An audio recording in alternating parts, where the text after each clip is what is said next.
Hindi raw po trabaho ng Senate Impeachment Court na buksan ang BIR box na naglalaman po ng tax records ni Vice President Sara Duterte ayon po iyan kay Senador Ping Lacson. Git niya dapat ibalik po ito sa House Prosecution Panel pero ayon mismo kay Senate President Win Gatchalian, magkakaalaman po sa pagsisimula po ngayong araw ng paglilitis. Narito pong report ni Ian Suy.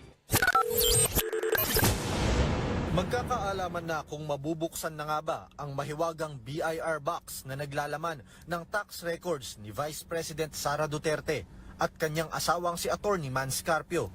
Isa kasi yan sa inaasahang tatalakayin sa unang araw ng impeachment trial ni VP Sara bukas. Pero ayon kay Senator Ping Lacson, ibabalik nila sa House Prosecution Team ang naturang box dahil anya labag sa batas kung pananatilihin itong nasa kustodiya ng Senado. Yan daw ang napag-usapan sa kanilang caucus noong Biyernes. Dagdag pa ni Lacson, hindi trabaho ng Senate Impeachment Court na buksan ito. Una nang pinagtalunan ng prosecution at defense kung dapat bang buksan ang naturang box. Kaya sa huli, ipinaubaya nila ito sa Impeachment Court kaya hindi ito formal na namarkahan sa pre-trial conference. Pero ayon kay Senator Lacson, tama si Senator Chis Escudero na walang otoridad ang Senate Impeachment Court na i-safekeep o pangalagaan ang isang ebidensya nang hindi dumaan sa prosecution o sa defense.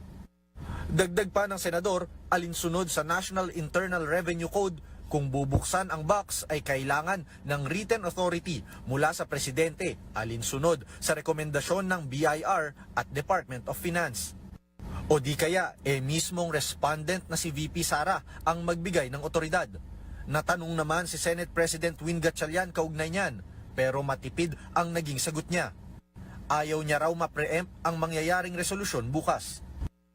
Bukod sa BIR box, bukas na rin magkakaalaman kung sino na nga ba ang magiging presiding officer sa paglilitis. Kung babalikan, mula nang maupo bilang Senate President si Senator Win Gatchalian, nagpahayag siya ng interes bilang presiding officer. Pero una nang pinagpilian ng majority bloc si Senator Chis Escudero at Senator Kiko Pangilinan dahil sa kanilang legal background. Base sa schedule, maglalatag ng ebidensya ang prosekusyon sa Articles of Impeachment ni VP Sara.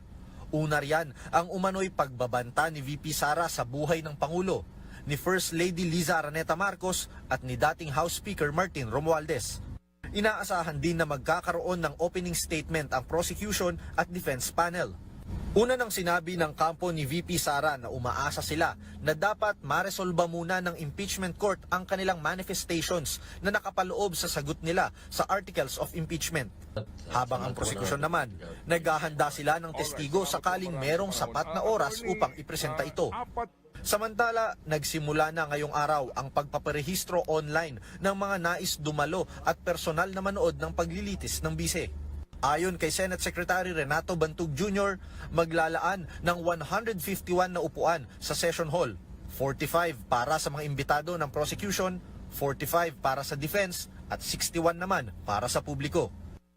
Sa ngayon, marami ng mga nakalatag na metal barriers na malot ng barbed wire sa paligid ng labas ng Senado para bukas.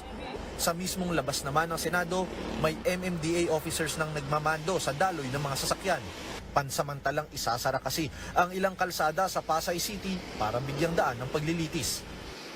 Isasara muna ang Jokno Boulevard mula Seaside Boulevard hanggang Atang de la Rama Street sa northbound at southbound lanes. Mula po yan alas 7 ng umaga hanggang alas 7 ng gabi ng nakatakdang trial days.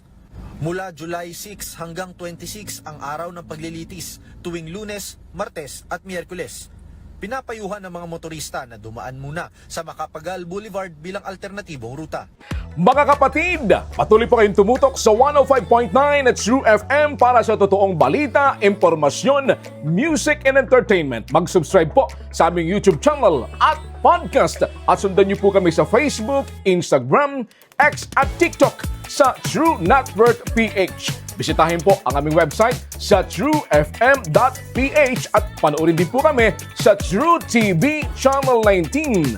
Kami, ang 105.9 at True FM, laging true sa iyo, kapatid!